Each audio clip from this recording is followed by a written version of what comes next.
to admire, 'cause you shine as something like a mirror, and I can't help but notice you reflect in this. El antiguo Hospital de las Cinco Llagas, también conocido como Hospital de la Sangre, alberga en la actualidad la sede principal del Parlamento de Andalucía. Su construcción se inició en 1546, por encargo de don Fadrique Enríquez de Rivera. Fue diseñado por Martín de Gainza, quien dirigió su construcción hasta su muerte, en 1556. 2 años más tarde, su protagonismo lo asumió Hernán Ruiz II, quien se encargó de continuar el proceso. La inauguración del edificio, aunque incompleta, se produjo 2 años más tarde.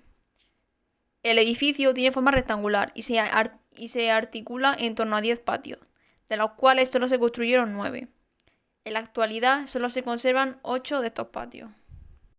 El edificio resultante constituyó el de mayor superficie del reino hasta la construcción del Escorial y el mayor hospital existente en toda Europa durante casi 200 años. Estaba dotado en su momento de condiciones higiénicas excepcionales, como cloacas o abastecimiento de agua por medio de un acueducto, contando con una capacidad de 3.000 camas. Sigue funcionando como hospital hasta febrero de 1972, momento en que el edificio debe ser abandonado debido a su pésimo estado de conservación, aunque se siguen manteniendo algunos servicios sanitarios. El cierre de esta institución fue resultado natural del paso del tiempo y de los avatares históricos y políticos, que lo sumergen en una aguda crisis ya en el siglo XIX, en que el hospital no es ajeno a las turbulencias políticas. Queda abandonado durante 14 años, hasta la cesión gratuita a la Junta de Andalucía, que decide instalarse allí el Parlamento andaluz. En el 86 se elaboran los primeros proyectos de rehabilitación a cargo de los arquitectos Pedro Rodríguez y Alfonso Jiménez. Un año más tarde se inician las obras que concluyen en el 92. El 28 de febrero de ese año, el Parlamento de Andalucía se estrenó su sede. La fachada se articula en 2 plantas sostenidas por pilastras. Esta es la portada del hospital. La puerta del balcón está enmarcada por otras 2 columnas, jónicas en este caso, con metopas a ambos lados y rematada por un tímpano en el que 2 ángeles sostienen el escudo nobiliario con 5 racimos de uva, que representan las 5 llagas de nuestro Señor Jesucristo. El elemento más original del hospital es su iglesia, situada en el patio central y de mayor altura que el resto del edificio. La planta es de cruz latina, con brazos cortos, así de semicircular, 4 capillas laterales y sacristía rectangular tras ella. Los paños de azulejo del patio principal son todos diferentes. Se debe a que durante los 14 años que estuvo abandonado fue expoliado, agrupándose todos los azulejos que se pudieron rescatar en este único patio. En el crucero principal del hospital encontramos 2 bóvedas, una a cada lado. Antiguamente se aprovechaba la excelente acústica para instalar allí en los días preceptivos un altar desde el que los enfermos impedidos pudieran oír la Santa Misa. La orientada al este se encuentra adornada mediante labores de yesería de tipo geométrico, en tanto que la occidental se apoya sobre arcos escarzanos, estando adornada con círculos concéntricos que forman casetones curvados. Sin embargo, el Hospital de las 5 Llagas de Nuestro Señor Jesucristo no solo es conocido por su antigüedad y su artística construcción o por la sede del Parlamento andaluz, sino por su fantasma en particular, Sor Úrsula. Existe constancia histórica de que en los años 30 del siglo XVIII existió una monja de la caridad de nombre Sor Úrsula. La citada monja tenía fama, al parecer, de tratar a los pacientes con extrema dureza y en ser inflexible en lo que a las normas establecidas se refería.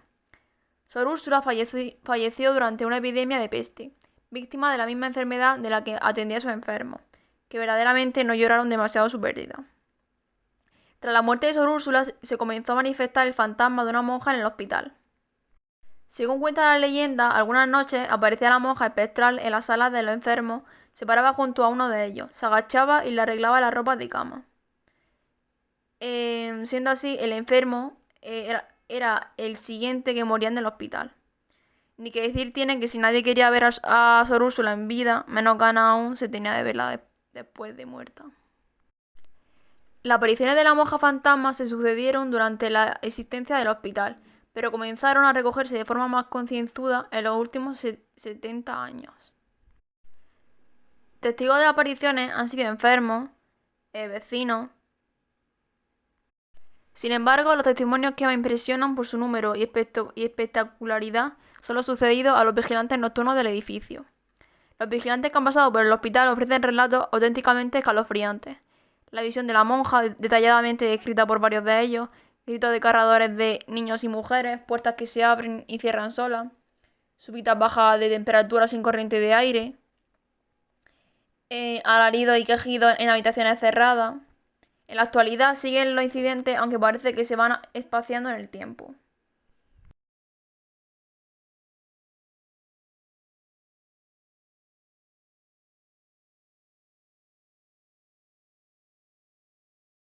Monasterio del Escorial. Como introducción, esta obra tuvo como cliente al rey Felipe II, quien mandó su construcción en acción de gracias por la victoria de San Quintín, el día de San Lorenzo. El propio rey se involucró en la obra y en la toma de decisiones, ya que fue él quien rechazó todo elemento ornamental y quien promovió su función múltiple y su carácter singular al levantar un edificio que fuese palacio, iglesia y convento y panteón. Todo con el objetivo de mostrar la grandeza de la monarquía hispánica y la vinculación entre poder temporal y espiritual. Este es Juan de Herrera. Fue un arquitecto, matemático, geómetra y militar español, considerado uno de los máximos exponentes de la arquitectura renacentista en España. Comienza con la arquitectura en 1561 con el Palacio Real de Aranjuez. En 1563 empieza a colaborar con Juan Bautista de Toledo en la construcción del monasterio del Escorial, pero Juan Bautista de Toledo muere y Herrera modifica los planos, ampliándolos y cambiando la ornamentación del interior de la iglesia y la taza de la fachada. Basa su diseño en la horizontalidad, la uniformidad compositiva y la sobria decoración. A la vez que dirige el Escorial, realizó diferentes proyectos por la geografía española, como por ejemplo la fachada del sur del Alcázar de Toledo, la Lonja de Sevilla o la Casa de la Moneda en Segovia. Estas son algunas de las obras del autor.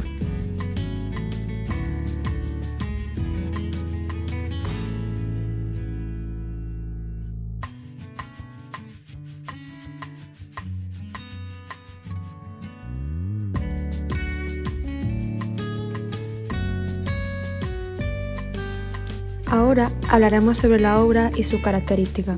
El monasterio del Escorial, cuyo estilo es renacentista herreriano de España, fue mandado a construir por Felipe II y fue realizado por Juan de Herrera entre el 1563 y el 1583 aproximadamente. Su planta tiene un gran rigor geométrico y es un rectángulo separado en cuadrícula, generando una forma de parrilla.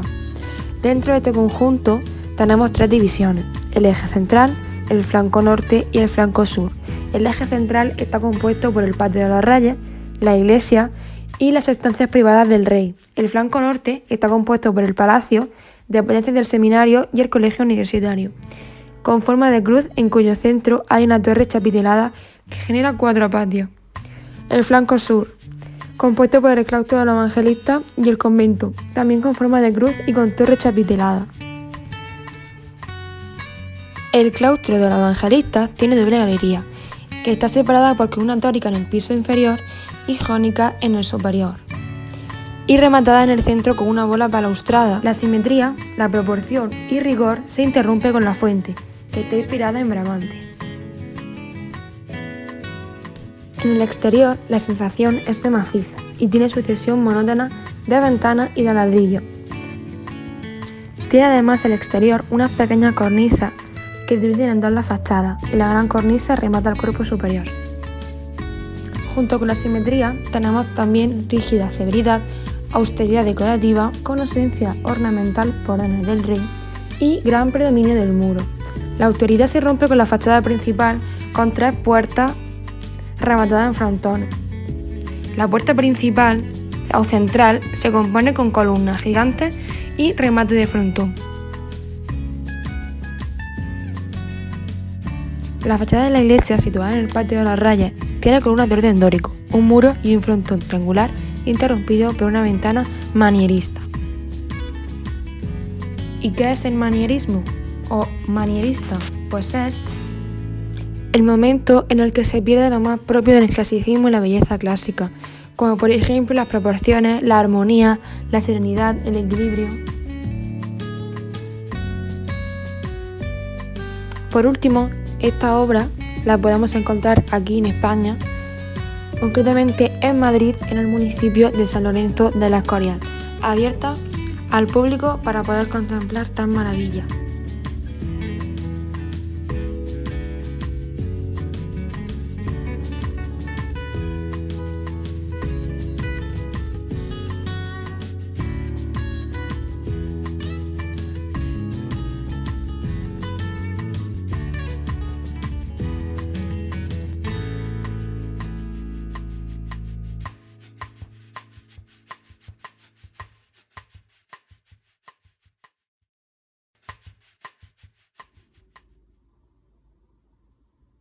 Soy Ana y voy a hacerte el análisis sobre la obra que me ha tocado analizar para el trabajo del Renacimiento español, que en este caso es el Palacio de Carlos V.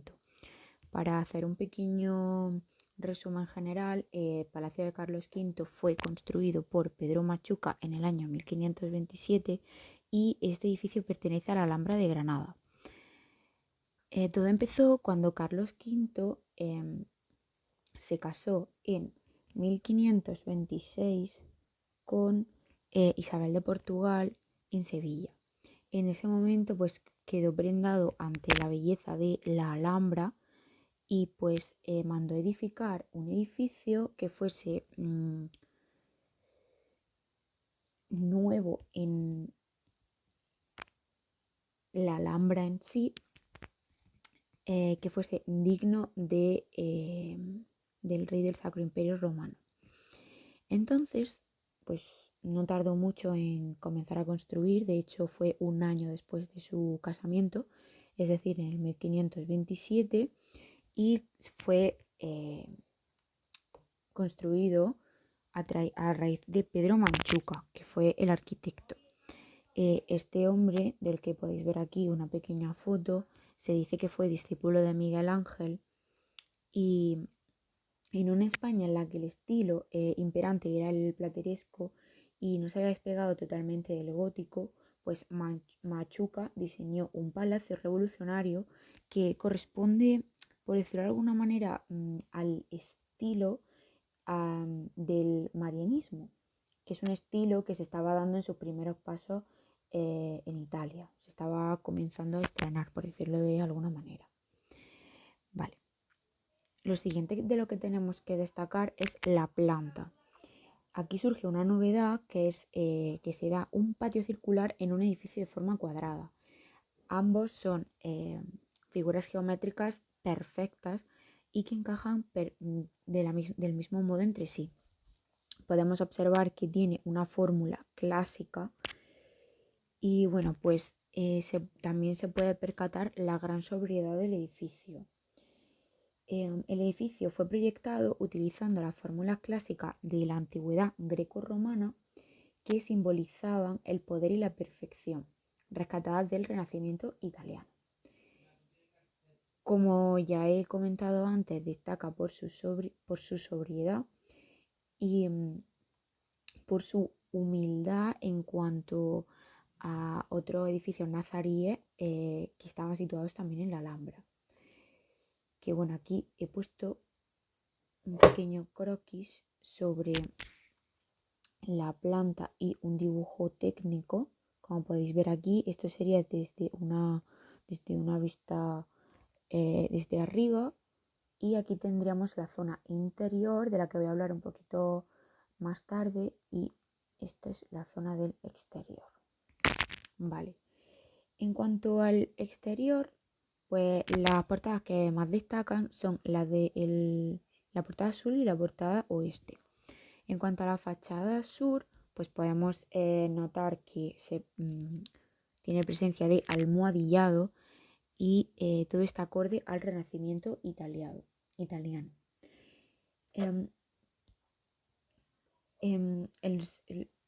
La portada sur decora con columna jónica, ¿vale?, con fuste estriado y con pilastras en su parte inferior y columnas corintias en la superior. Esta portada daba acceso a los aposentos de la emperatriz y se distingue decorativamente de la portada oeste, que da acceso a la zona palatina del emperador, fachada principal y entrada al palacio. O sea, tiene todo un poco en conjunto. De la fachada oeste no he podido poner una foto porque no he encontrado ninguna que esté muy a la altura, pero también tengo que concretar que se puede observar los bajorrelieves de mármol en el pedestal de las columnas. En ellos aparecen escenas de la batalla de Pavía que, bueno, pues se pueden interpretar como alegorías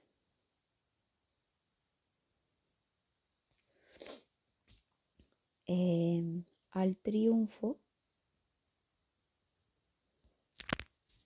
y a la paz que trae el final de la guerra consigo. El mundo con la corona imperial, las columnas de Hércules. Los dibujos de estos relieves son de Machuca y los mármoles fueron tallados por Juan de Urea y Leval. Vale. En cuanto al interior, podemos observar, como he puesto en la foto anterior, aquí podéis ver la zona interior, que destaca por ser muy austero y por la sencillez de las columnas. En total, en la parte inferior consta de 32 columnas, las cuales son de orden dórico y tienen un fuste liso sin estrías. Y en cuanto a la superior, es de orden jónico y no tiene más misterio.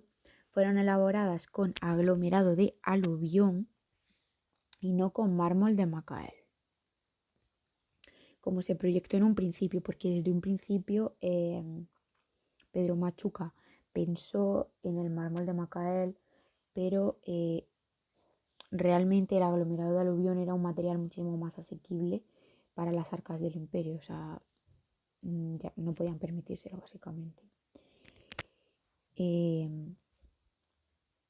Luego, por otro lado, podemos también, para terminar, comentar que los pasillos interiores están decorados con techumbre de madera en forma de casetones. Y por último, pues las estancias de palacio albergan dos importantes museos, que son el Museo de la Alhambra y el Museo de las Bellas Artes. Y pues bueno, esto sería todo. Espero que lo haya hecho bien y pues un saludo. Adiós.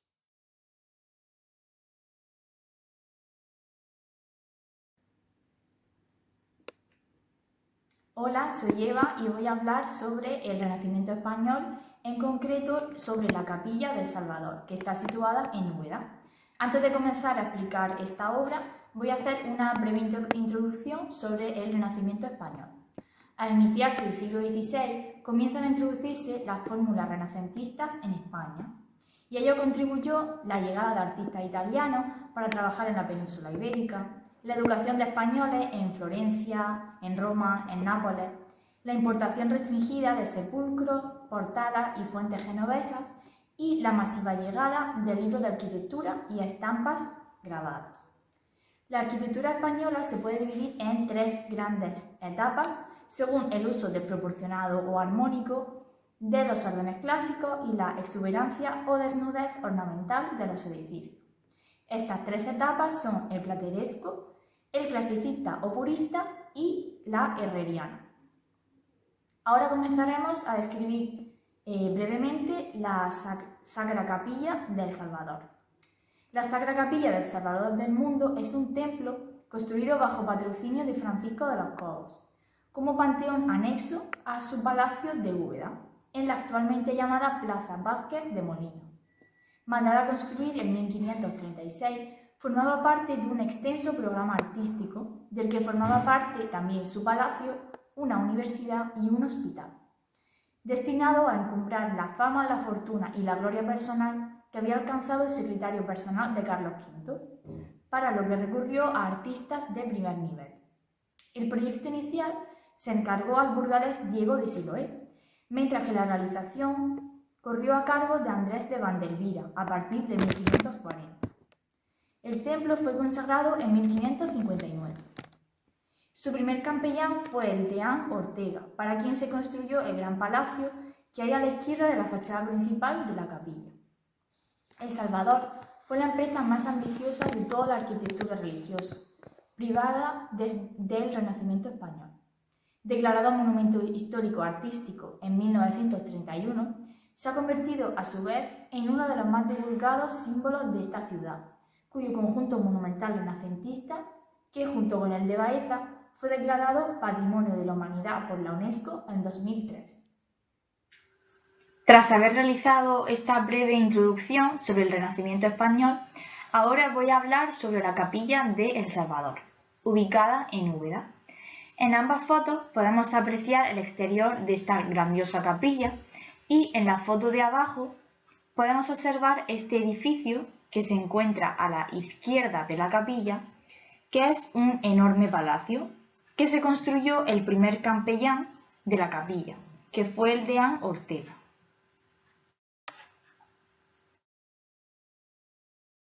Primero voy a analizar el exterior. La capilla del Salvador es un templo funerario. La compleja decoración escultórica de emblemas y escudos nobiliarios de la fachada principal, como podemos observar en esta imagen, y del interior, que veremos más tarde, encierra un simbolismo funerario que conduce a la finalidad del espacio centralizado de la cripta, acogida en una grandiosa y simbólica rotonda de forma circular, la más perfecta para expresar la unidad o esencia infinita emanada de la uniformidad y justicia de Dios, según la tratadística arquitectónica renacentista. En esta imagen podemos ver un detalle de la gran portada, que es un relieve de Venus violista en el intrados de la puerta. Otro detalle importante de la capilla es que solo tiene una única torre que está rematada en forma de cebolla al estilo centroeuropeo. La fachada principal corresponde a una trabajada y detallista portada plateresca. El labrado de la piedra está realizado por Esteban Jamete y es único. Esta portada ha sido especialmente ponderada y alabada, en especial por la forma en que destacan sus tonos dorados con la luz del sol poniente. En la fachada principal se representan los escudos de los cobos, 5 leones rampantes sostenidos por majestuosos atlantes, como podemos observar en esta foto, y también los escudos de los Mendoza, realizados por María Hurtado de Mendoza, mujer del patrocinador. La puerta principal, que está planteada como un arco de triunfo, ya que si nos fijamos en su forma, observaremos que se parece mucho a un arco de triunfo romano. En esta portada principal tiene representados en el intrados una serie de dioses clásicos, entre los que destacamos a Neptuno, Vulcano, Mercurio, Venus, Marte, Júpiter, Saturno. En el friso hay escenas del Éxodo. En el segundo cuerpo aparecen referencias a los trabajos de Hércules, y en el punto central encontramos un relieve de la transfiguración de Jesús en el monte Tabor. De esta manera se establece un paralelismo entre las figuras de Hércules y Jesús, ya que en ambos casos el Hijo del Dios Supremo tiene que vivir como mortal y superar penosas pruebas para, tras una muerte cruel debida a una traición, recuperar la posición que le corresponde junto a su Padre. En el tercer cuerpo, un ventanal de medio punto rematado con un frontón triangular, como podemos observar aquí, y a los lados de la puerta dos escudos sostenidos por tenantes, que son elementos de la arquitectura renacentista que eran muy frecuentes en Úbeda, con las armas de los cobos, que siempre están en el lado del Evangelio, y de los Mendoza, lo que se repite en lo más alto de los contrafuertes y en los óculos. En la parte baja de los contrafuertes, a la izquierda, está representada la lucha de Hércules y Geirón, y a la derecha Hércules y los toros de Geirón. A los lados, otras dos portadas triunfales diseñadas por Vandelvira y esculpidas por Esteban Jamete. La portada norte está dedicada a Santiago y la portada sur a la Caridad. Ahora nos adentraremos en el interior de la Capilla del Salvador. Este edificio de nueva planta, que es una emulación del Panteón Regio de Granada, responde a una disposición armónica y proporcionada, basada en una amplia nave-salón de 3 tramos con capillas entre los contrafuertes, a la que se asocia una capilla mayor de planta circular cubierta con una cúpula de media naranja,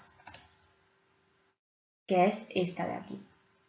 Se articulan sus alzados con un orden monumental de medias columnas corintias sobre pedestales, que en todo el perímetro interior del edificio sustentan un entablamento coronado por una balaustra. La capilla circular, en última instancia, nos remite al Panteón de Roma y al Santo Sepulcro de Jerusalén, y la nave, por su parte, responde a las exigencias del culto. El interior fue diseñado en su mayor parte por Diego de Siloé como templo funerario, con una gran rotonda y una nave añadida, quedando la rotonda para los nobles y la nave para el pueblo. El altar mayor está presidido por un retablo de madera de Alonso Berruguete, que representaba la Transfiguración.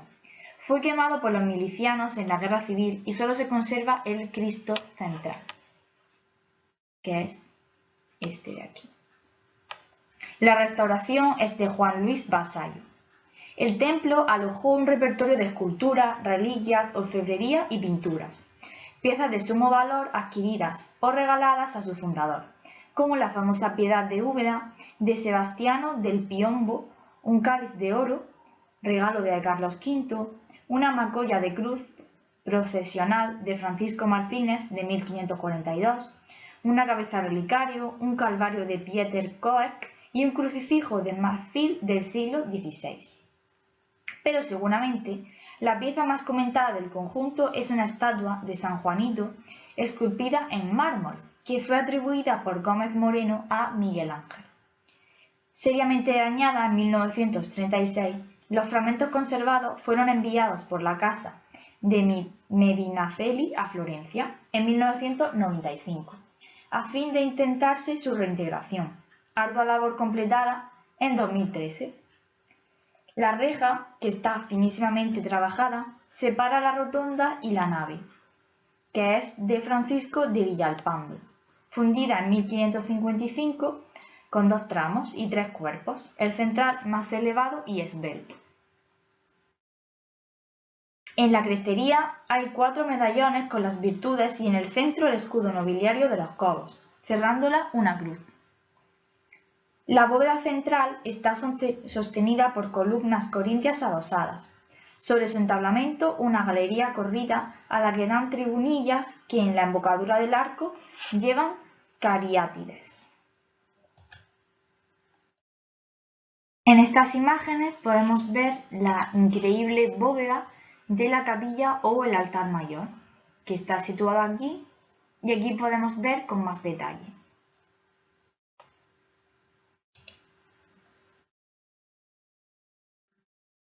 En último lugar, voy a hablar sobre la sacristía. La sacristía está considerada como una de las principales obras del Renacimiento español, con una riquísima decoración escultórica que simboliza vicios y virtudes, de Esteban Jamete, sobre un diseño realizado completamente por Vandelvira, precedente del que luego construiría en la Catedral de Jaén. Destaca su original puerta, que está realizada en una esquina, como una de las soluciones arquitectónicas más atrevidas y bellas de Vandelvira. Se dice que representa la puerta del Edén. En lugar de columnas hay cariátides con cestos de flores en la cabeza, que sostienen un doble entablamento separado por grutescos, sobre el cual, bajo dosel de piedra, está la Virgen de la Paz proclamando la concordia entre el poder y el pueblo, personificados por un emperador y un siervo que se arrodillan a su lado, completándose la decoración con 2 angelotes. Dentro del campo de la estereotomía, la solución de puerta en esbiaje de esquina y rincón demuestra el alto grado de conocimiento arquitectónico por parte de Vandelvira. Esta es la bóveda de la sacristía. El interior de la sacristía está decorada con toda clase de figuras, bustos y alegorías, con arcos que dejan hornacinas para alojar las cajoneras donde se guardarán los ternos del culto. El entablamiento está sostenido por cariátides, que a su vez descansan en cabezas humanas. Las figuras que están en las enjutas de los arcos son las sibilas. En la sacristía hay restos de tablas del coro alto, sillerías del coro bajo, orfebrería de gran valor histórico y artístico, una arqueta relicario, macolla y cañón de cruz y algunas pinturas de distintas escuelas. Aquí podemos ver un detalle de estas increíbles columnas de la sacristía.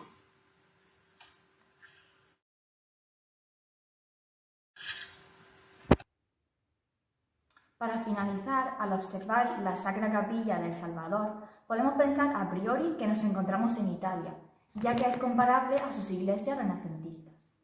Aunque creamos estar ante una iglesia, originariamente se creó para ser un panteón de uno de los más importantes nobles de la época, Francisco de los Cobos, secretario de Carlos V.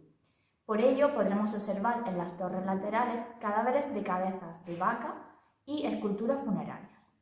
También es interesante prestar atención a la numerosa simbología del mundo clásico, pagano y de los episodios de tanto del Antiguo como del Nuevo Testamento, que está plasmada a lo largo de todo el edificio.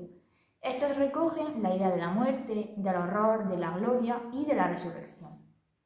En El Salvador se han unido los anhelos de inmortalidad, pretendidos por su mentor, don Francisco de los Cobos, con la calidad arquitectónica y escultórica propiciada por grandes artistas del Renacimiento como son Diego de Siloé, Andrés de Valdelvira y Esteban Jamete.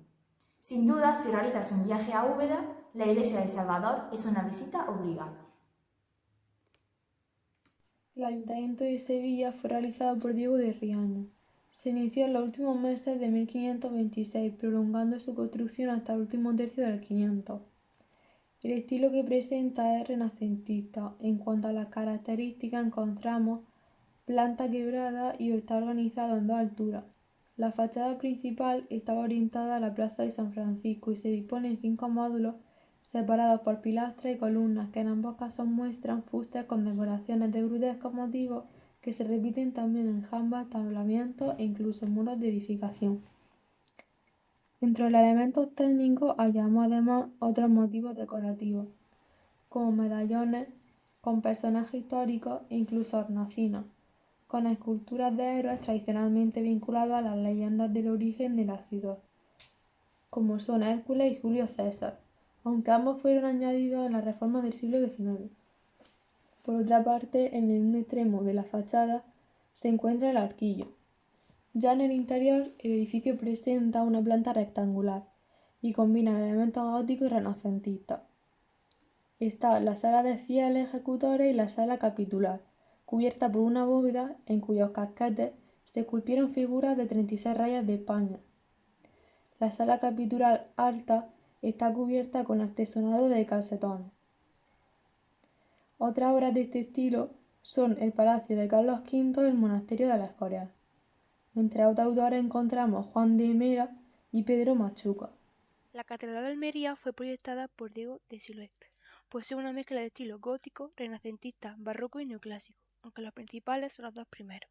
Se empezó a construir en 1522 por orden del obispo Villalón, tras un gran terremoto que asoló la ciudad, destruyendo el antiguo templo levantado sobre la mezquita mayor. Su exterior es muy sobrio, teniendo pocas ventanas debido a su carácter defensivo, ya que la Catedral de Almería se concibió como una catedral fortaleza, siendo la única de España con estas características. Posee una cubierta plana para que pudiese albergar cañones, además de otros elementos defensivos. Uno de los elementos más llamativos del templo es la puerta principal, que destaca por su gran ornamentación frente a la sobriedad del edificio. Esta puerta fue creada por Juan de Orea en 1567, similar a la puerta principal, aunque de menor tamaño es la puerta de los Perdones, también digna de destacar. La puerta de la Encarnación está en la fachada norte. Esta puerta es la principal, pues se abre una plaza peatonal decorada con un número indeterminado de palmeras y frente al Palacio Episcopal, obra de 1896 de los arquitectos almerienses Trinidad Quartara Casinello y Enrique López Full. Destaca el ángulo noreste una potente torre de planta cuadrangular a cuyos pies encontramos una escultura que se alza sobre un pedestal prismático y que representa al obispo Diego Ventajas Milán. La portada principal, llamada La Encarnación, se sitúa en esta fachada. Fue realizada por Juan de Orea en 1567. Se abre la fachada norte entre poderosos contrafuertes que la delimitan y la encuadran. Juan de Orea fue un maestro mayor de las obras de la Catedral de Almería, entre 1555 y 1572. De estilo renacentista, la portada distribuye 2 niveles en altura. En el inferior se ve la puerta entre 2 pares de columnas de fuste estriado y capiteles de orden corintio que se levantan sobre el plinto decorados con figuras de feos o ángeles sedantes sosteniendo una palmera. En el segundo nivel, inscrito en un nicho rectangular y entre dos pares de columnas, una imagen de la Virgen María con el Niño. A ambos lados, 2 tondos de laurel con los bustos realizados en mármol blanco de San Pablo a la izquierda y San Pedro a la derecha. Remata el conjunto el escudo imperial de Carlos I, en el centro del frontón partido, flanqueado por las columnas de Hércules y el lema Plus Ultra. La Puerta de los Perdones está situada en la fachada oeste, que se abre a los pies del templo. Fue elevada por Juan de Orea en 1569. Recibe su nombre en alusión a la protección de los que se acogían a este derecho de asilo que disfruta la catedral. La portada guarda cierta semejanza con su compañero, aunque no es tan espectacular. La puerta adintelada se abre entre 2 pares de columnas elevadas sobre el plinteo. Las columnas sustentan un entablamiento de triglifos y metopas. Sobre la portada un frontón curvo en cuyo interior vemos la cabeza de un ángel y sobre él el escudo del obispo Fernández Villalán. En el segundo cuerpo y con una estructura a base de columnas pareadas de estilo jónico se abre en su centro una hornacina avenerada en la actualidad vacía. Sobre este segundo cuerpo, un frontón triangular que guarda la cabeza de un ángel y sobre la parte superior un águila con el escudo del rey Felipe II. Los contrafuertes que marcan la portada se rematan con grandes mascarones de cabeza de león, con las fauces abiertas. Complementa la decoración de la portada una serie de florones o jarrones de azucenas y frisos con grecas o círculos. La catedral adopta planta basilical, 3 naves no muy altas de igual altura con 4 tramos, cubiertas exteriores planas y vanos muy estrechos como corresponde a un templo que adopta tintes defensivos. En su cabecera dispone de girola, en la que se abren 3 capillas. En el centro de la nave del transepto se alza el cimborrio, un poco más elevado que las terrazas. El cimborrio es obra renacentista de Juan de Orea y destaca por su belleza. Al interior las naves se cubren con bóvedas góticas estrelladas que apoyan en 16 pilares con capiteles corintios.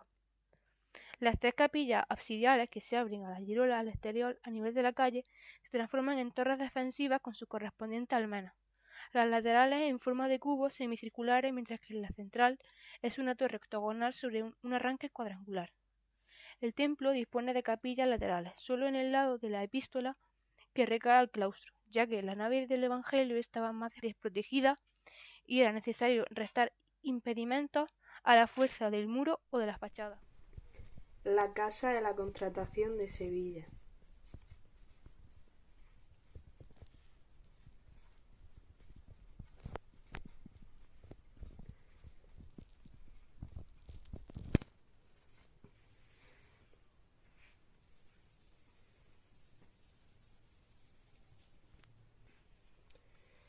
Los mercaderes sevillanos acostumbraban a realizar sus transiciones comerciales en las gradas de la catedral, en el patio de los Naranjos y en ocasiones incluso en el interior del templo cardenalicio. La falta de respeto y los abusos de estas actividades llevaban consigo y obligaron al cabildo a tomar enérgicas medidas y al propio arzobispo Cristóbal de Rojas y Sandoval a imponer penas de excomunión. Para evitar tan lamentables hechos, se solicitó del rey la construcción de un edificio que albergase las operaciones mercantiles, llegándose en 1572 al acuerdo definitivo.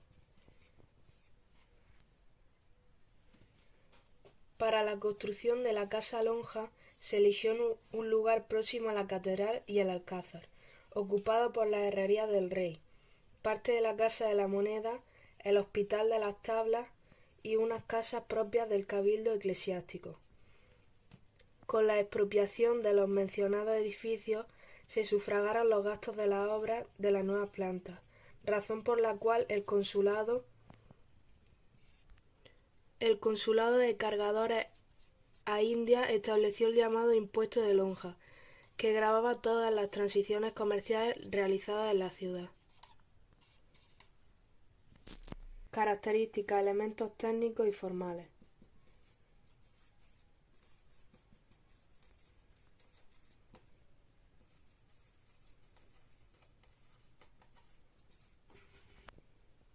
La antigua Casa Lonja es un edificio de planta cuadrada, que presenta 2 pisos y un amplio patio central de amplias proporciones, resuelto mediante arcos sujetados en los pilares con medias columnas de orden dórico. Los parámetros exteriores se modulan rítmicamente por medio de pilastras de escaso relieve, que contrastan con el color y textura del ladrillo utilizado en los espacios situados entre ellas. En los 4 ángulos se aprecia un intento de torre, gracias al empleo de pilastras pareadas, pero sin que lleguen a romper la sensación de planismo, de superficie tersa que posee el conjunto. El patio, por su monumentalidad y articulación, se relaciona con el de los evangelistas del Escorial. Si bien el orden del sevillano resulta algo más pesado, las naves que componen las 4 crujías de fachada están cubiertas con bóvedas vaídas, casetonadas en su mayoría y presentan algunos motivos decorativos de temas vegetales. Entre estas y el patio se sitúan otras galerías más estrechas, separadas por arcos fajones y cubiertas por bóvedas de aristas.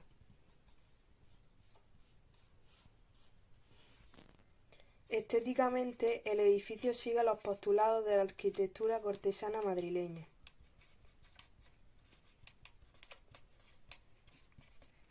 Se sabe que Juan de Herrera intervino trazando algunos planos, aunque la dirección de su construcción correspondió a Juan de Mijares. Desde 1589 actuó como maestro de obra Alonso de Vandelvira, quien a partir de 1600 ocupó el cargo de maestro mayor.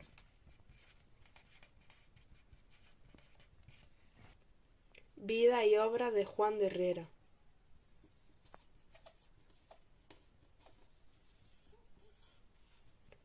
En los años como guardia de Carlos V se forma en arquitectura, pero también en geometría, matemática, astronomía e incluso alquimia, materias que le servirían para diseñar ingenios y herramientas aplicadas a la construcción. Su influencia será tal que el estilo herreriano acabará definiendo la arquitectura de los Austrias, cuya influencia se extenderá por todo el Imperio español. Herrera muere en Madrid en 1597, dejando una huella que se mantendrá a través del trabajo de discípulos como Francisco de Mora y su sobrino Juan de Mora.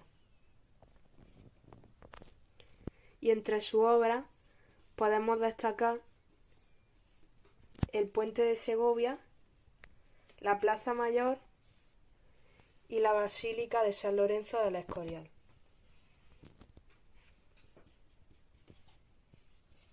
La Giralda está constituida por 2 cuerpos diferentes, aunque perfectamente unidos, siendo una mezcla perfecta de la cultura existente en la Sevilla. La parte musulmana es la más antigua, fue iniciada en 1184 por el califa Abu Yusuf para ser el alminar de la mezquita de Almohade de Sevilla. En el siglo XVI se añadió el actual cuerpo cristiano, el campanario que remata la torre. La construcción del mismo estuvo a cargo del arquitecto cordobés Hernán Ruiz II, encargado para realizarlo con un remate en forma de estatua que representa a la fe. Desde principios de 1558, este arquitecto presentó ante el cabildo las trazas para la construcción de un modelo para el campanario, junto con la sala capitular. El conjunto fue comenzado en ese mismo año, y aunque las obras de la catedral estaban abiertas por varios frentes, en aquellos años la principal ocupación de Hernán Ruiz II estaba en la realización del cuerpo de campanas de torre, obra que acabó en el año 1568. La catedral sevillana está considerada como la que más campanas tiene de toda España, y es que la Giralda cuenta nada más y nada menos que con 25. Encontramos 24 en el cuerpo de campana y otra en el cuerpo superior a este que, siendo la más antigua de todas, ha servido de reloj desde 1400. Fue el primer reloj público que tuvo Sevilla y probablemente uno de los más antiguos de España. Al diseñar Hernán Ruiz II el campanario y los cuerpos superiores, mantuvo el reloj y la campana diseñando un espacio destinado a esto. De las 24 que componen el cuerpo de campana, 18 son de volteo y 6 de badajo o de toque. De ellas 13 llevan el nombre de santos: San José, San Sebastián, San Laureano, San Isidro, San Hermenegildo, San Juan Evangelista, San Pablo, San Pedro, San Fernando, San Juan Bautista, Santiago, San Cristóbal y San Miguel. 9 llevan el nombre de santa: Santa Cecilia, Santa Justa, Santa Rufina, Santa Lucía, Santa Bárbara, Santa Florentina, Santa Inés y Santa Catalina. Y las otras 3 campanas son Santa María Mayor, año 1588, Omnium Sanctorum, en el año 1764, y Santa Cruz, el año 1500. Hola, soy Karen y voy a hablaros sobre la Catedral de Jaén de Vandelvira. Bien, pues como podemos observar, es una de las más importantes de aquí de Andalucía, puesto que es la única que existe de este tipo. Como podemos observar, está rodeada de balcones, como podemos ver aquí. También guarda el rostro más viejo o más antiguo de Cristo. Bueno, pues también fue una de las obras más importantes del arquitecto Andrés Vandelvira. Y también fue una de las catedrales que inspiró a la de México. Además, también creó unas nuevas técnicas, como es la bóveda de pañuelo, pues para darle volumen y grandeza a la bóveda. También se atrevió a construir puertas y balcones en las esquinas de la catedral, lo que pasa que aquí pues no se aprecia. Y también pues creó encajes en las piedras. También pues los tubos de su órgano, esto ya en el interior de la catedral, los tubos de su órgano pues engañaron, como pone aquí, a la Legión Cóndor. Es decir, que cuando bombardearon la catedral, cuando bombardearon Jaén, una de las pocas catedrales que quedaron en pie fue la de Jaén. Esta también sería una imagen por dentro. Aquí también tenemos otra. Pues aquí podemos apreciar también más imágenes de la catedral. Lo que cabe destacar de esta catedral es que la planta de esta catedral es de tipo de salón, rectangular básicamente. También podemos destacar que la sacristía y la sala capitular están conectadas por un armario que esconde un pasadizo. Esas serían pues las dos grandes joyas del maestro Andrés Vandelvira.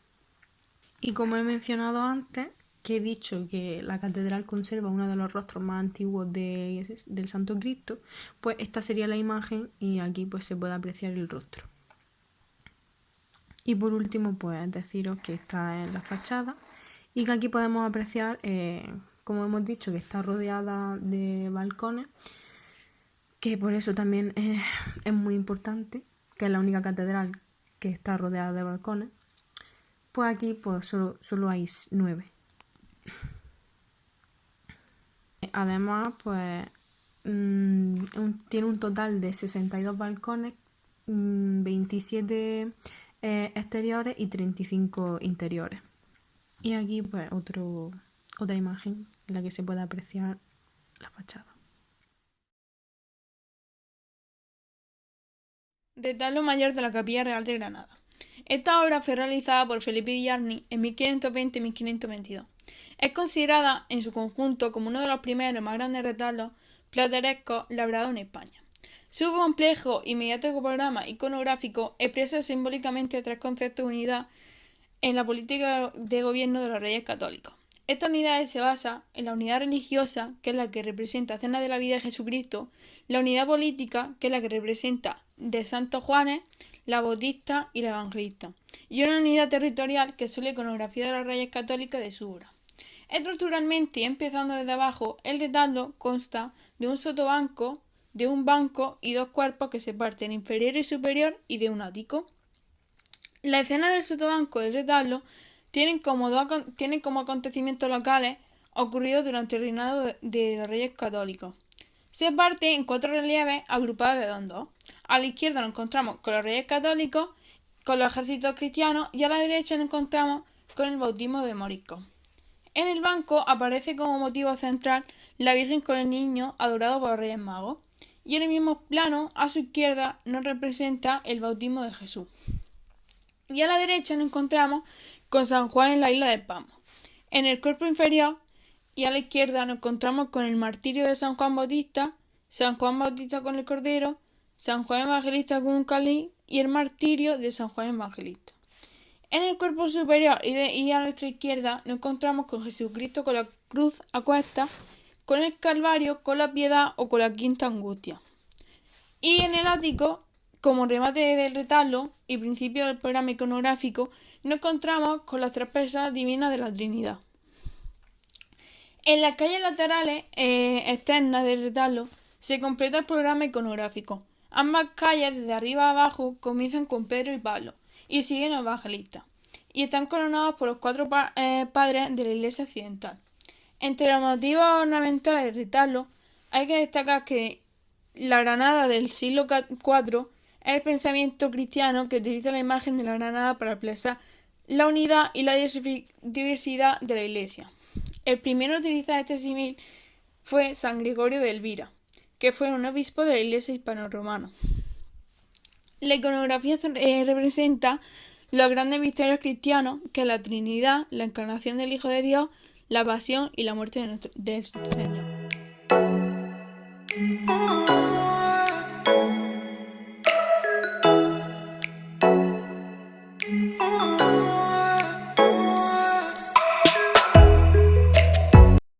Hola, quiero hablarles de una obra muy interesante y escultórica de gran calidad, titulada San Jerónimo, por el autor Pietro Torrigiano. Es una escultura en barro cocido, de estilo renacentista italiano y ubicado en el Museo de Bellas Artes de Sevilla. Antes de comenzar a hablar de esta obra, conoceremos un poco a su autor. ¿Quién fue Pietro Torrigiano? Pietro nace en Florencia en el año 1472 y realiza su actividad escultórica por la geografía europea en Italia, Holanda, Inglaterra y España, siendo conocido por su incidencia en la historia del arte española. Esta obra es la escenificación de un estilo y una forma de entender la escultura y la vida. Torrigiano fue un escultor que destacaba tanto por su obra como por su carácter. Un suceso de Torrigiano es que abandonó Florencia en el año 1491, tras propinar un puñetazo a Miguel Ángelo Buonarroti, por burlarse de él, suceso por el cual, desgraciadamente, se hizo famoso. Por otro lado, Torrigiano se presentó en la casa del duque y destrozó su obra con una maza, con la consecuente denuncia ante el Tribunal de la Inquisición, por parte del noble como un acto herético, más dolido por su arrogante actitud que por el hecho de haber atentado contra una imagen devocional. Los días finales de Pietro Torrigiano transcurren dentro de una celda del castillo de San Jorge de Triana. Allí dejó de comer antes que verse sometido a una pena pública, muriendo en agosto de 1528, tal y como 3 meses después su viuda explicaba reclamando su dote en un documento conservado en Florencia. Torrigiano, a través de una vida azarosa, divulgó el lenguaje renacentista más allá de los Alpes, y quizás esa semilla que sembró germinó en otros artistas posteriores de aquellas tierras por las que caminó y de las que modeló. Volviendo a la obra escultórica, el padre de la iglesia, San Jerónimo, es retratado de una manera magistral.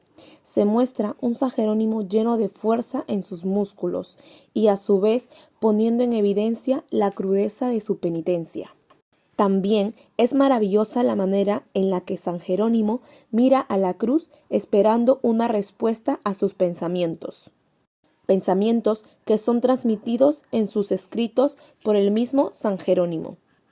Impacta el realismo, podemos ver la tensión de los músculos, las venas sobresaltadas, la rudeza de las manos, el sufrimiento de los pies y una delgadez en el abdomen muy realista. Es una persona que decidió no comer y sufrir para purgar sus pecados.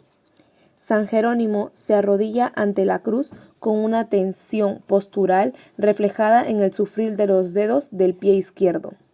Y vemos también la tensión muscular en la pierna derecha. Todos estos aspectos aportan un realismo apabullante y una crudeza que impresiona en una escultura de un tamaño natural. El rostro muestra un San Jerónimo con la cabeza alta, orgulloso y decidido a su fe. Es reflejado con la cabeza tan alta que el cuello muestra una alta tensión postural, la cual está en consonancia a todo el cuerpo. El San Jerónimo de Torrigiano es una obra inspiradora. Es una obra que impresiona en la actualidad e impresionó a genios como Francisco de Goya. No es de extrañar que un pintor con tal don para la crudeza no se fijara en un escultor con tanta fuerza y tanta sinceridad en su realismo.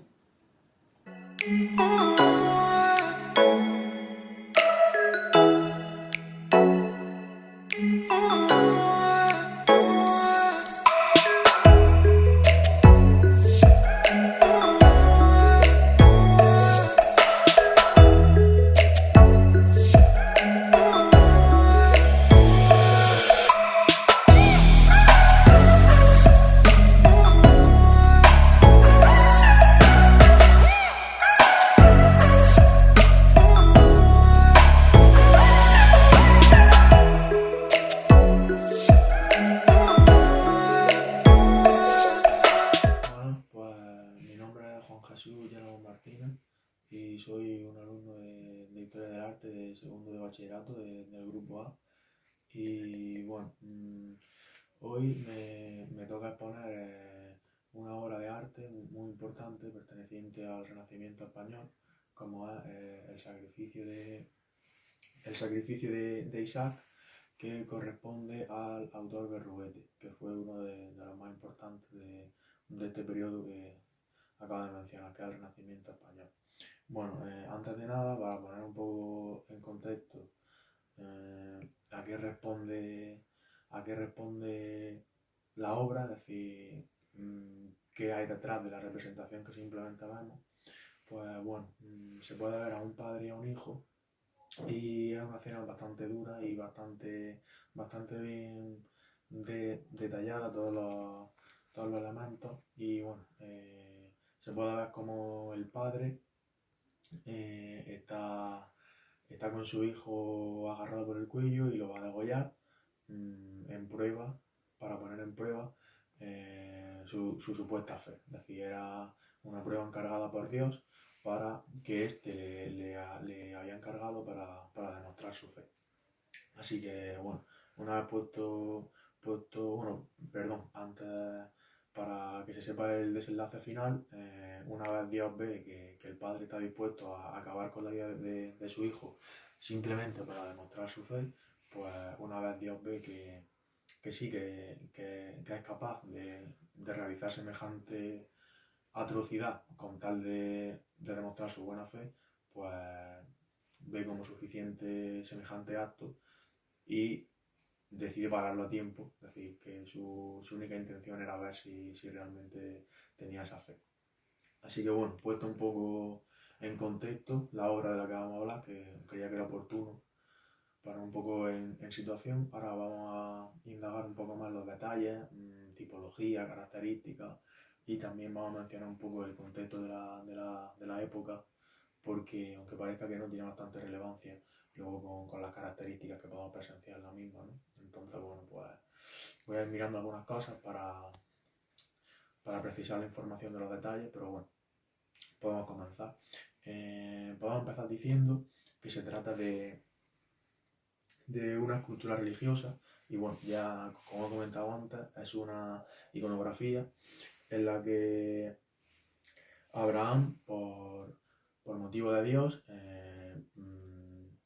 tiene puesto a prueba el sacrificio de su hijo y bueno, decide llevarlo al monte. Su hijo era el que supuestamente era el prometido para repoblar la tierra, Isaac, y bueno, este sacrificio, como he mencionado antes, era una prueba de fe a la que Abraham, el padre, decide acatar sin pensarlo y bueno, una vez va a llevar a cabo el asesinato de su hijo, es cortado por Dios.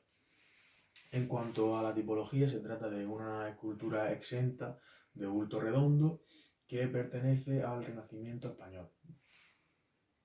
Y bueno, podemos decir también que destaca la técnica del estofado y del encarnado, y cuya obra se situaba junto a otras como las de San Sebastián, por ejemplo. Si nos referimos a su color, al color que predomina en la obra, tenemos que destacar el dorado, que es un elemento muy importante en este periodo, que se consigue mediante la técnica del estofado, que también es un elemento muy importante de esta obra, que se aprecia con gran claridad, el dorado en la obra, y bueno, es un elemento que cabe destacar porque siempre que vemos una obra de arte, principalmente una escultura, muchas veces lo que más resalta, sin tener un conocimiento previo de la misma, es el color, así que suele ser lo que más impacta, y este color dorado, pues en este caso el que más llama la atención. Por eso mismo está ligado con el siguiente punto que podamos también indagar en esta obra, que es el modelado, es decir, el modelo. Y bueno, el color dorado no es al azar, sino que con este se le consigue dar el brillo que se le pretendía a la figura. Es decir, se le suele dar un tono como más místico, por así decirlo, como más religioso, como que se sale de lo común, de lo terrestre, por así decirlo. Como que coge un carácter divino, sería una buena indicación. Además de eso, también se consiguen claroscuros, como se puede apreciar en la barba del padre, y bueno, principalmente eso, es decir, los claroscuros que contrastan con el dorado previamente antes comentado. Si nos centramos en las figuras son realistas y las figuras son realistas y pertenecen al canon de las 10 cabezas. Un tipo de canon que se fue evolucionando y que bueno, que lo que hacen es otorgar que la figura, le otorgan un mayor realismo, un mayor estilismo, porque son más alargadas, por lo que parece que son más reales, y como que da una sensación más de poderío. Las figuras son expresivas en esta obra, dada la situación, por eso era importante antes comentar el contexto. Son expresivas, denotan rabia, las miradas de ambos están llenas de rabia y de sentimientos muy duros como la crueldad, que obviamente supone semejante momento que está representado también por Berruguete. Bueno, si nos centramos un poco más en el comentario, no tanto de la obra en sí, sino un poco del contexto, de los años en los que se desarrolló, pues bueno, como ya hemos mencionado antes, sin indagar demasiado porque estaba reservado para este momento, la obra pertenece al Renacimiento español y se desarrolla entre el siglo XV y XVI, entre 1526 y 1532. Como ya hemos mencionado antes, corre a cargo de Berruguete, que este tuvo relación, diríamos, estrecha con autores muy importantes como Miguel Ángel y otros autores súper importantes del Renacimiento. Además, es muy importante comentar que esta obra corría a cargo, nos encontramos en un contexto histórico en el que España,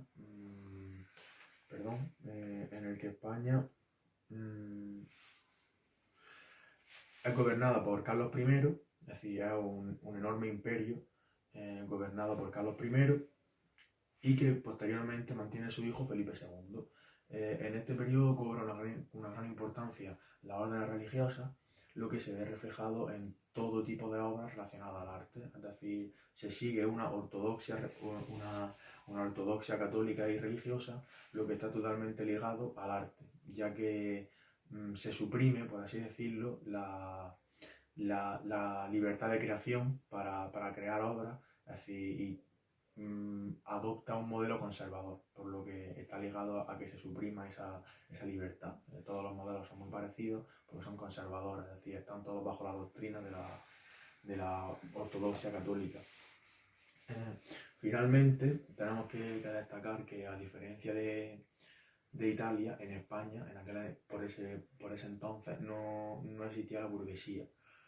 ¿Eso qué quiere decir? Que principalmente las obras eran mandadas a hacer o simplemente las poseían, ya que no eran burguesas como en Italia, ya que no existía por el escaso desarrollo de las ciudades en nuestro país, corrían a cargo de la nobleza y de la iglesia, lo que refuerza aún más el punto anterior que hemos comentado, es decir, que la ortodoxia católica sea tan conservadora, lo que influyó, valga la redundancia, en obras tan conservadoras, porque no existía esa libertad artística para salirse un poco del margen que estaba establecido, ¿no?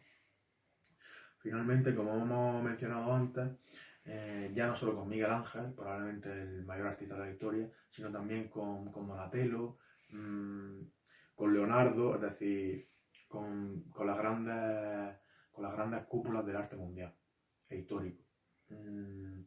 De ese modo se puede también apreciar y se dejó influenciar por ese hieratismo tan propio de estos autores, y se puede ver y se conoce que se inspiró también viendo él el Laoconte y sus hijos, ¿no?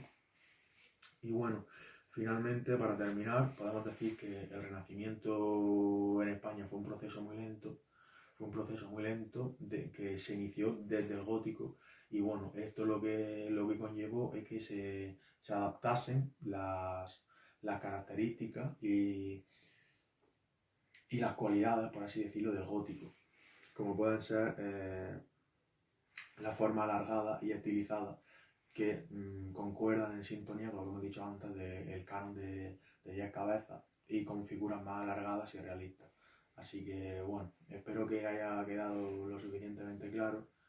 He intentado explicarlo de la mejor forma posible, de un modo que no sea ni leyendo ni sea muy aburrido, por así decirlo, y que se intente entender la idea, es decir, que el contexto en el que estaba España era un contexto bastante dominado por la Iglesia católica, y bueno, eso tenía cierta influencia luego en las características de las obras de arte del mismo periodo. También Berruguete decía un poco su característica, el contexto de la obra, los colores, el modelo, era una escultura exenta de bulto redondo, el dorado, la importancia del claroscuro, y además cómo se codeaba y cómo conocía y se dejó influenciar y empapar por los conocimientos de Donatello, de Leonardo, de Miguel Ángel, y además haciendo hincapié al final en el proceso tan lento, pero que al final llegó del Renacimiento español. Es decir, España, a diferencia de Italia, es decir, fue un proceso muy largo para pasar del gótico al Renacimiento, y bueno, eso también se ve reflejado en que heredó sus características, como he comentado, el hieratismo y el realismo en las mismas figuras, vaya. Así que bueno, espero que haya quedado lo suficientemente claro y que la explicación haya sido lo más liviana posible y lo más útil. Así que bueno, espero que sea suficiente.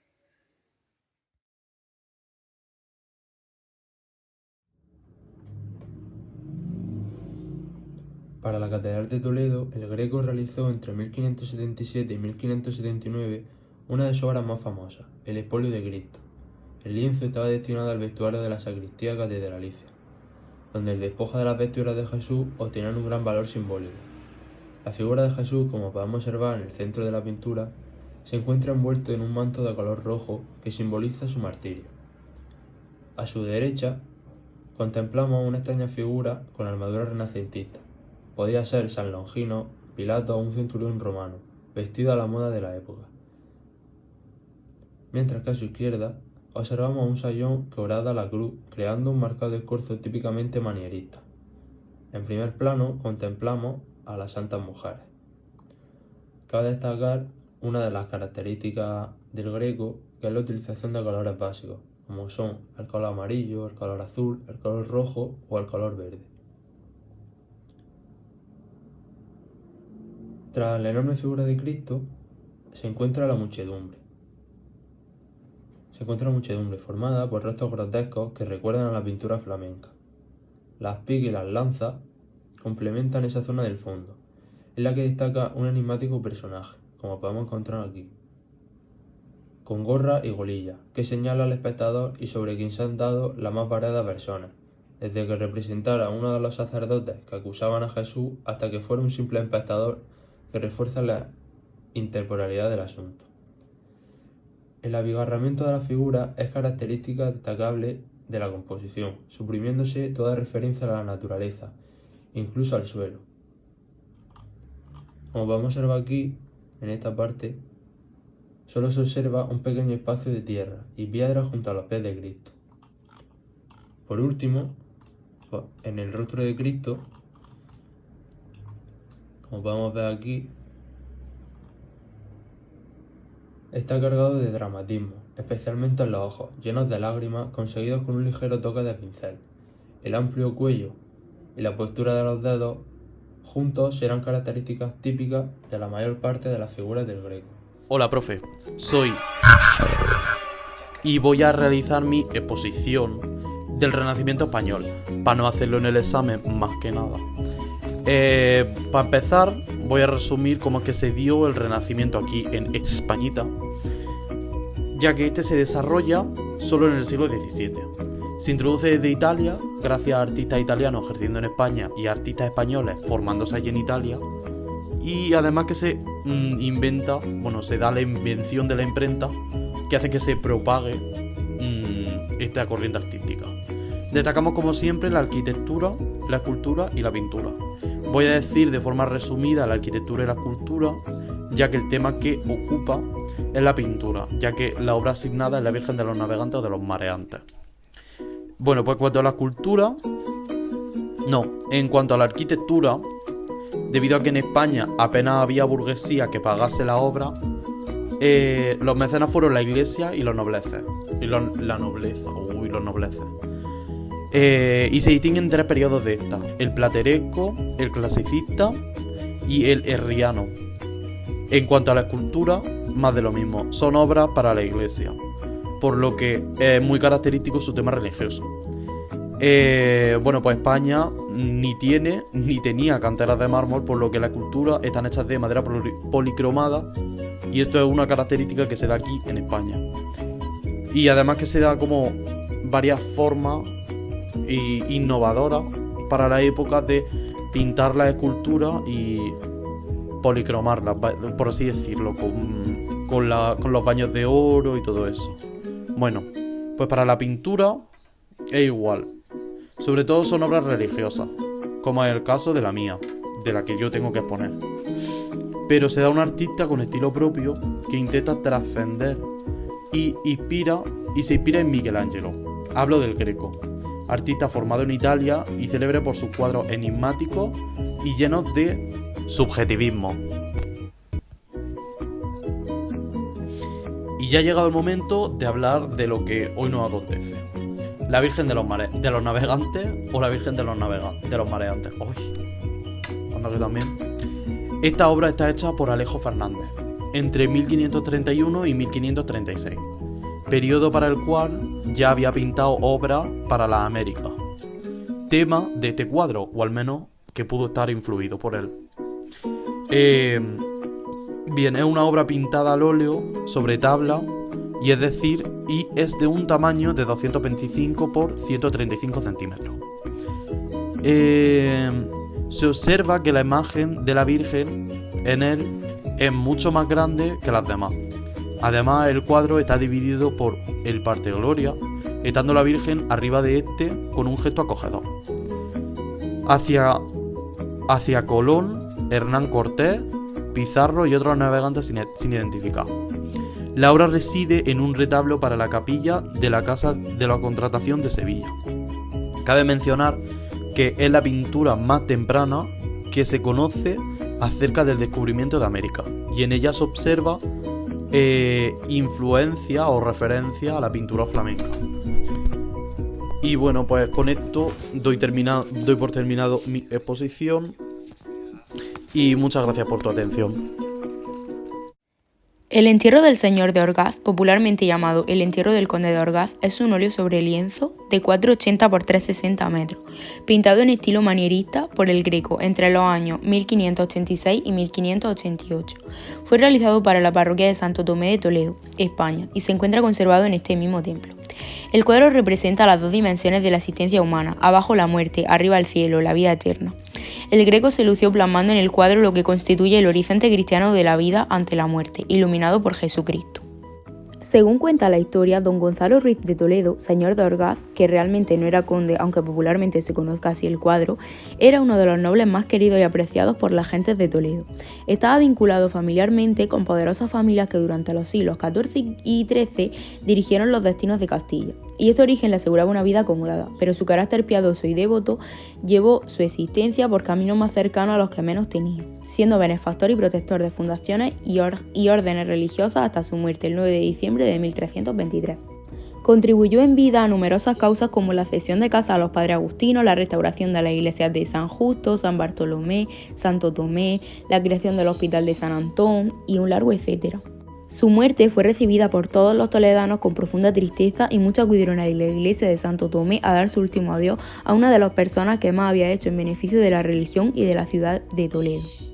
En el interior de la iglesia de Santo Tomé, su lugar de entierro, los rezos ya habían terminado y se disponían a entregarle el cuerpo a su sepultura, cuando repentinamente todo se iluminó con una luz muy intensa que provenía de lo alto, y los allí presentes pudieron ver cómo las figuras de San Agustín y San Esteban descendieron, tomaron en sus manos el cadáver del señor de Orgaz, uno por los hombros y otro por los pies, encargándose a ellos mismos de llevarlo hasta el sepulcro.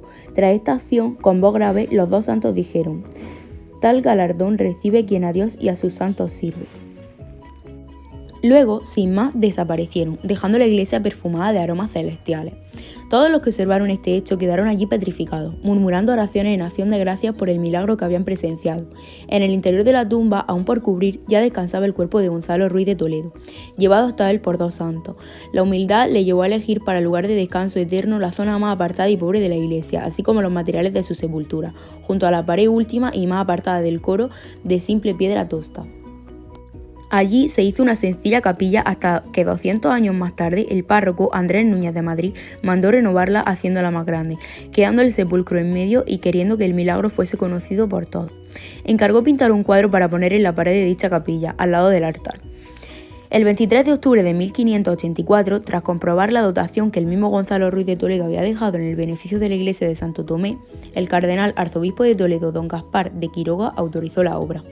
Este encargo fue consecuencia de un pleito ganado por el párroco mencionado en el Chancillería de Valladolid.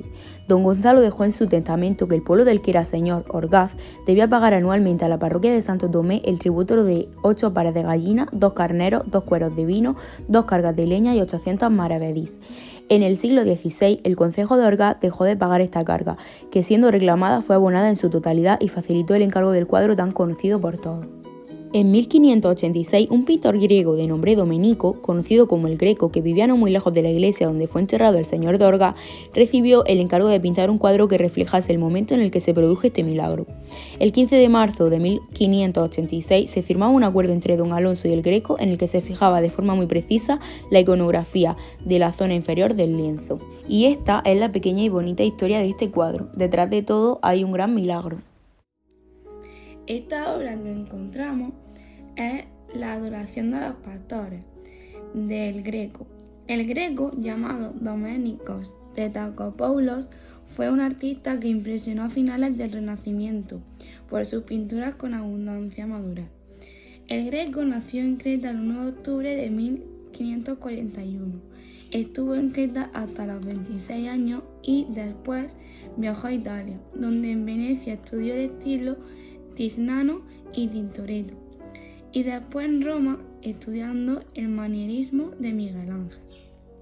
En 1577 se estableció en Toledo, España, donde vivió y trabajó el resto de su vida. Allí se encuentra la Casa Museo del Greco, donde podemos encontrar variedad de su obra como retratos o también pintadas hacia alguna iglesia, por ejemplo los retablos. Su formación pictórica fue compleja, obtenida en 3 focos culturales muy distintos. Su primera formación bizantina fue la causante de importantes aspectos de su estilo, que florecieron en su madurez. La segunda la obtuvo en Venecia de los pintores del Alto Renacimiento, especialmente de Tiziano, aprendiendo la pintura al óleo y su gama de colores. Él siempre se consideró parte de la escuela veneciana. Y por último, su estancia en Roma le permitió conocer la obra de Miguel Ángel y el manierismo, que se convirtió en su estilo vital interpretado de una forma autónoma. Su obra se compone de grandes lienzos para retablos de iglesias, numerosos cuadros de devoción para instituciones religiosas en los que a menudo participó su taller, y un grupo de retratos considerados del máximo nivel. En sus primeras obras maestras españolas se aprecia la influencia de sus maestros italianos. Sin embargo, pronto evolucionó hacia un estilo personal caracterizado por su figura manierista extraordinariamente alargada, con iluminación propia, delgadas, fantasmales, muy expresivas, en ambientes indefinidos y una gama de colores, buscando los contrastes. Este estilo se identificó con el espíritu de la Contrarreforma y se fue extremando en sus últimos años. Murió el 7 de abril de 1614, a los 72 años en Toledo, y a raíz de 2 siglos de su muerte se convirtió en un pintor extraordinario y marginal en la historia del arte. Vale, ahora nos encontramos sobre las características más importantes y elementos técnicos más significativos que encontramos en la obra. Por ejemplo, empezamos por la composición, que está desarrollada en espiral, creando un movimiento de ascensión. La distorsión extrema de los cuerpos caracteriza la adoración de los pastores, como toda la obra tardía del Greco. Los colores brillantes, disonantes y las formas y poses extrañas que crean una sensación de maravilla y éxtasis al celebrar los pastores y los ángeles el milagro del niño recién nacido. El niño Jesús aparece envuelto en brillantez y blancura, lo que es un recurso tomado de los iconos, y parece emitir una luz que juega en los rostros de los pastores descalzos que se han reunido para rendir homenaje al nacimiento milagroso. Se podría decir que la pintura es animada por una energía rítmica expresada en los movimientos de la figura, como si bailasen. Se destacan los fuertes contrastes entre la luz y las zonas oscuras que realzan el sentido del drama. En la parte de abajo, cuando encontramos al niño y a los demás personajes que aparecen brillantes, ahí es cuando destacan los fuertes contrastes entre la luz. Y las zonas oscuras son donde están los ángeles, que es como el sentido del drama. No podemos olvidar la pintura al óleo sobre tela que utiliza. La pintura al óleo es una técnica de pintura que consiste en mezclar los pigmentos con un aglutinante a base de aceite, normalmente de origen vegetal. El óleo permanece húmedo mucho tiempo, lo que favorece la mezcla de color. Su secado puede comprometerse dependiendo de los aditamentos que se pongan durante el proceso. Se puede craquelar el óleo al secarse. Este cuadro se realiza entre 1612 y 1614, en los últimos años de vida de Greco, para la cripta de la iglesia de Santo Domingo el Antiguo de Toledo. Mide 320 centímetros y 180 centímetros y se encuentra en el Museo del Prado de Madrid, donde allí lo puedes ver y lo puedes observar más detalladamente.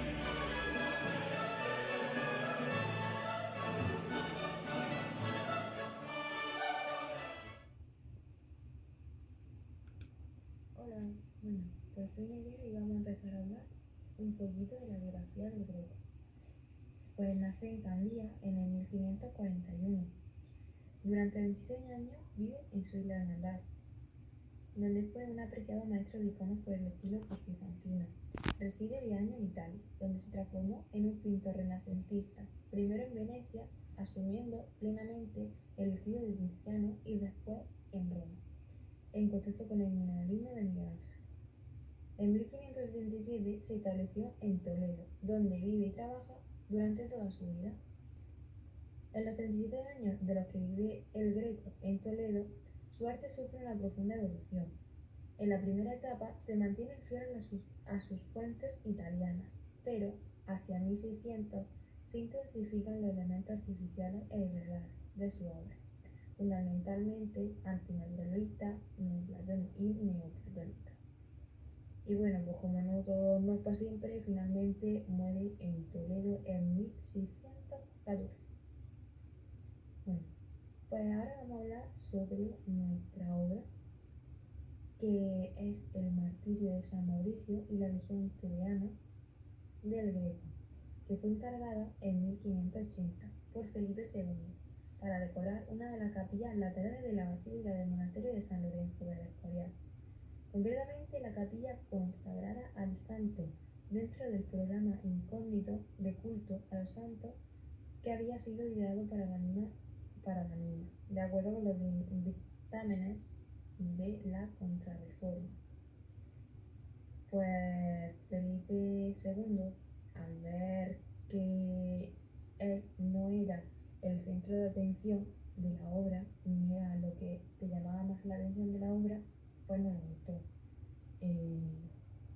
No le gustó como pintó el Greco y que le echó la cruz básicamente. Pues Domenico tardó casi 3 años en pintar esta soberbia obra en un taller de Toledo. Y aún así, en esos 3 años, tanto trabajo para luego tirarlo por la basura. A su regreso de Portugal en 1583, el rey pudo ver la obra, pero no resultó de su agrado, aunque su calidad artística la fue reconocida en el trastes de la obra de los 800 ducados. El Greco se le pedía claridad y decoró la representación de Madrid, pero él no solo se desplazaba a segundo término, sino que lo hace con una serenidad inapropiada y sin verse la muerte de San Mauricio, colocando como motivo principal el momento en el que Santo convence a sus compañeros para que le pertenezcan fieles a su fe a Cristo. Además, el pintor introduce en todos los grupos una serie de retratos de personajes con armaduras contemporáneas, con bandoleras y ballestas. Y los tíos, pues bastante buenos los que estaban, porque lo pintó, de Oli. El Greco había utilizado ya en algunos otros 2 cuadros como el espolio, porque en realidad le resultan poco idóneos para el ornato de un lugar único como la basílica, independientemente de las identificaciones de esas personalidades, propuestas por Colaus y Muri, y que suelen ser difícilmente demostrables. Seguramente el Greco solo buscaba la presencia de actos dignados cortesanos como la intención de relacionar la presidencia de San Mauricio a hacer sacrificios de los dioses como el poder del rey como defensor de la fe católica frente a la herejía protestante. Pues con este cuadro el Greco fracasó, como ya he dicho antes. Felipe II dijo que era una de cuadro, y su martirio acabó relegado a una estancia secundaria del monasterio, la sala de copas y la sacristía de coro. La versión se realizó en Rómulo Cincinnato en 1584 y se consideró como un verdadero modelo de corrección arqueológica para su sustitución de la capilla, donde hoy día continúa figurado. Y ya como el Greco era tan egocéntrico y quería ver su bonita cara representada en un cuadro, pues cogió y se pintó. La guía que esté detrás, como de la imagen del tío Buenorro, que está ahí pues.